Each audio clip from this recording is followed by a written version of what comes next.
So what happened was I ended up starting an email list, and it started in November 2004 with just 4 members, and these were people who were stragglers who hadn't in November found a job when they were supposed to have been abroad in September. So you can see that it was this was not a problem. This is sort of not something which is simply adding value. It's actually solving quite a serious problem. And what happened was I realised that students were having a lot of difficulty interpreting job adverts and spotting what kind of employer would be likely to offer them a job. So I started looking myself at employment websites in France and finding adverts and forwarding them to these 4 students. And then I realised that a lot of the jobs were interesting for other reasons, because some of the jobs were holiday jobs, some of the jobs were other seasonal jobs, some of the jobs would give students perhaps a better idea of maybe the graduate employment market. And very early on, I developed a link with Diane Appleton in the Careers Service, and Diane has been a very major player in the success of the list, and this has taken on really quite a universal interest for students. We now have about 500 members on the email list out of a student population of about 630.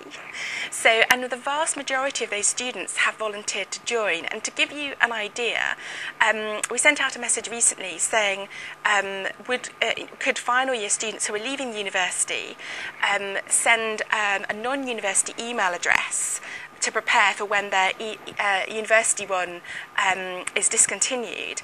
And we've had about 45 responses of students who've said they want to remain on the list, which is it's a really sort of fantastic level of response when you think that, our final year is I don't know, we possibly have 100 students or something. So that's really that's a really significant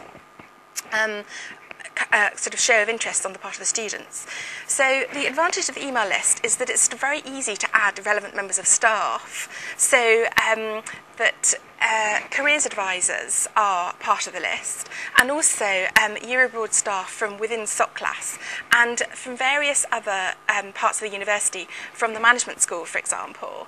And so that's been an easy way of rolling out the benefit of the email list. And I think the final point I've probably already covered. The only thing I haven't said is that there are 2 other things the list does. That one, it's a way that Diane Appleton can give careers advice, because she can send out a message saying, here are 10 excellent jobs for language-related, here are 10 excellent websites for language-related graduate jobs, for example. And that's a very instant way of communicating with the students. And also, in the past, not so much presently, but in the past, I've used the list to send messages of congratulations to students. So I send a message titled "Congratulations to," and then the message body reads, Fred blogs who got an internship at, a computer games marketing agency, and this is how Fred got the job. And I sort of say, he found it on this website, or he got it through a contact or something.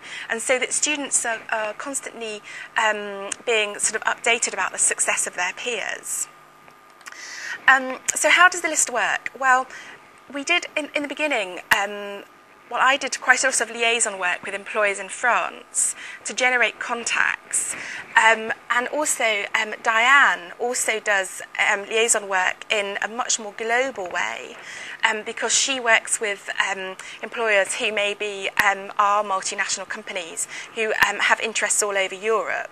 And so Diane is also kind of constantly touting for us. We also get a lot of good information from previous placement students. And one of the one of the huge successes of the list, which has been both delighting and frustrating, is that somehow by having the list, students have been much more able to find jobs on their own. So sometimes you have a lot of jobs that are advertised, but students are successful at getting other jobs, which is it's kind of a very curious thing. I guess one of the things is that students feel confident, and because they receive these messages over such a long period of time, then it feeds them lots of ideas as to where to job hunt. So we also, as a department, get cold called by employers. So I receive emails, the department receives emails from employers saying we're looking to take students on in, say, Spain who've got Spanish language. And also, of course, the careers service is a very good source of these kind of cold calling advertisements. We also both Diane and I keep an eye on relevant websites, and so if we see a company who we think could have something to interest students, then we will kind of be proactive and make contact with them. So that all advertisers must confirm that health and safety regulations are followed and that public liability insurance is in place. And what happens is, before we post an advert to the list, it gets forwarded to an administrator in our department, and she carries out this check, and that's kept on file in the department, because I think that's part of sort of health and safety framework on work placements.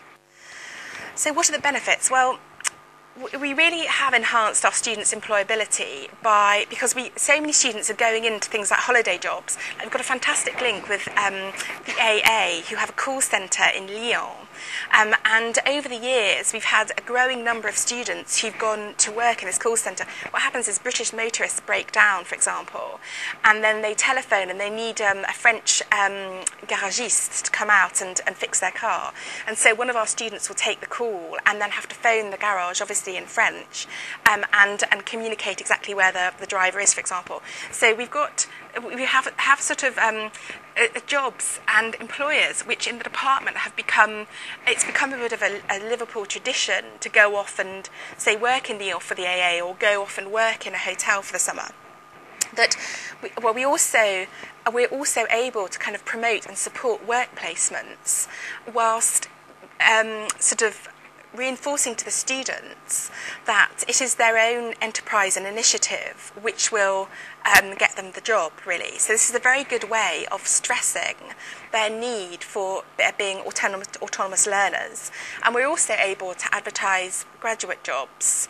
And the students feel, I think, that they have a very direct line. And I think the fact that so many students this year have opted to stay on the list shows that they see it as something that's valuable. And I have actually had students who've emailed me and updated email addresses after a year after they've graduated, which shows the kind of long-term interest the list can have.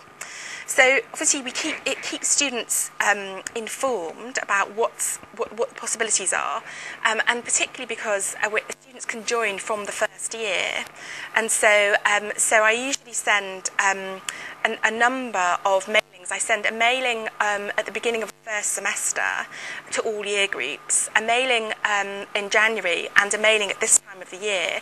And that's how the list recruits, really. So first year student might join in their first few weeks in university, and then they'll have a whole year of getting adverts before they have to decide whether they do a work placement. So by that stage, they're very well informed.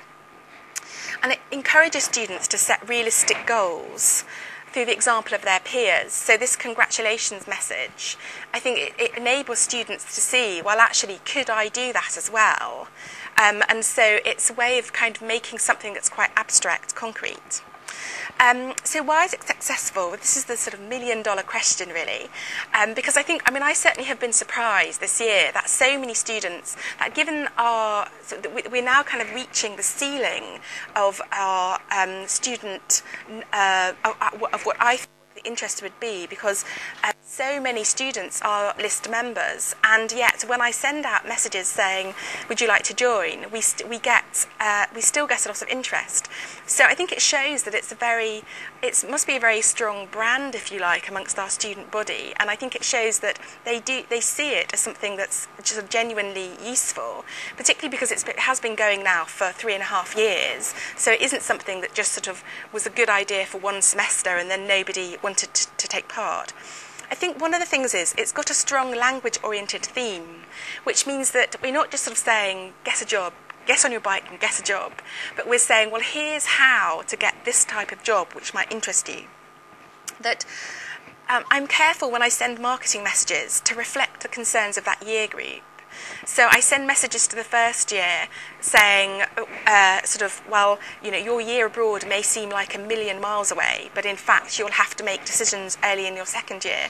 Why not join this email list? Or I might send messages in January saying lots of employers are currently recruiting for holiday work in the coming summer, or obviously to finalists at this time of the year saying that we have lots of graduate vacancies being advertised. It's also a sort of slow feed of information, and I think the idea is that that over time that students will build up knowledge, whereas it's not sort of it's a very good example of how effective technology is at doing that, because otherwise you could be sitting there for sort of days saying to students, and then there's this job and that job, or this possibility, or somebody wants to so and so, but on the email list they can get that information sort of at their own speed. And also, particularly with students looking for work placements, that they are constantly prompted to review their own progress.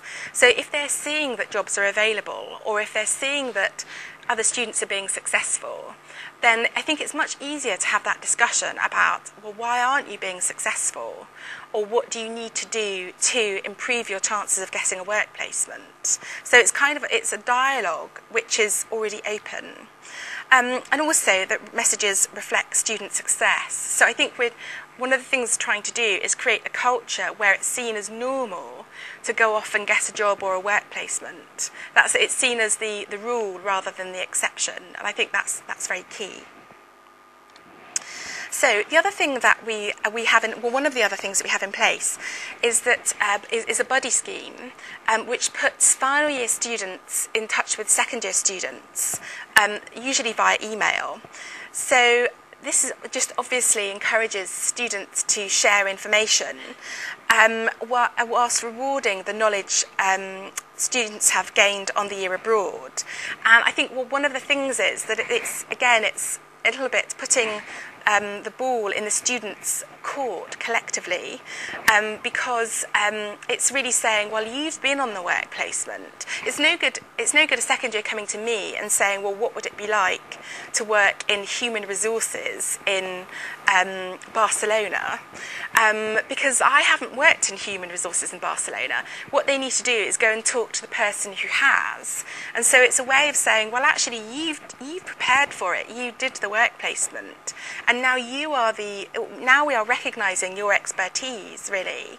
And also I think that sort of classically it's the classic kind of parenting syndrome that I could tell students hundreds of times, this is not the best option for you, but when they hear from a student that X or Y has been very difficult, or that if you work in a private language school you have to work long hours, or that you have to travel a lot, then that is much more authoritative when it comes from their peers than when it comes from me.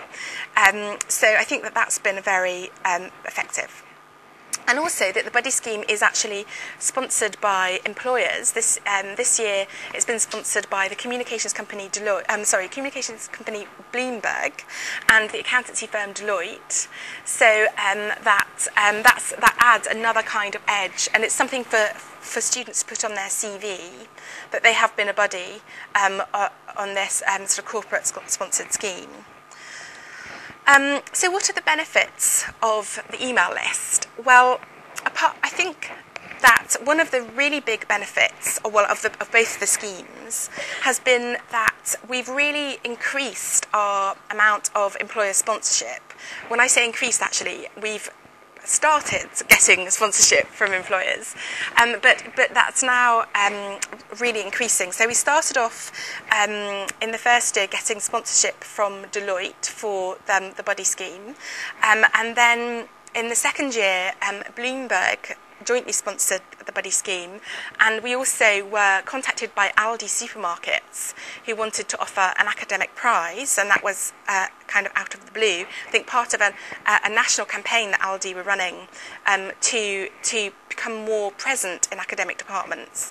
So we've now this year they sponsored a version of the Apprentice, where students were asked to apply for a mock graduate position at Aldi supermarkets, and one of the regional managing directors picked the winner, or the winners in fact. They also sponsored a year abroad photo competition, and they stumped up a 10 megapixel camera, and also from off the back of these competitions, we've also managed to get coverage in Precinct and also in the local newspapers. So that's been a kind of spin-off benefit for the department. So we got sponsorship from the AA, which is because we've had so many students going to them, because it's advertised on the email list, and then everybody thinks, oh well, everybody knows somebody who's going to go. So out of 50 jobs last year, I think 7 were filled by our students. So we're really quite a significant player for the AA now. And they sponsored a first-year competition to improve students' awareness of their own skills. And then we have Peugeot Citroën, who have sponsored an academic prize for the best year abroad essay in French, and also KPMG are running a session on business skills for linguists, and I think that they might also be sponsoring a prize in German. So we've now got really quite an impressive array of sponsorship in the department, and obviously we are improving students' skills and their employability, and that was what it sort of started out being. It started out being, how can we gently escort students to the departure lounge door when the year abroad comes, and now it's also something which enhances the attractiveness of SOCClass to applicants, because we're able to say on open days, we've got sponsorship from all of these companies, and that therefore employers see our students as very valuable in the workplace. And the question has to be asked, how many comparable universities would be able to say that? How many schools of cultures, languages and area studies would be able to present this kind of profile? So I think it's something which we've been able to develop as a unique selling point really for the department, that our students are very employable. And that this is underwritten by these really well-known sort of household names. So the question, could this work for you?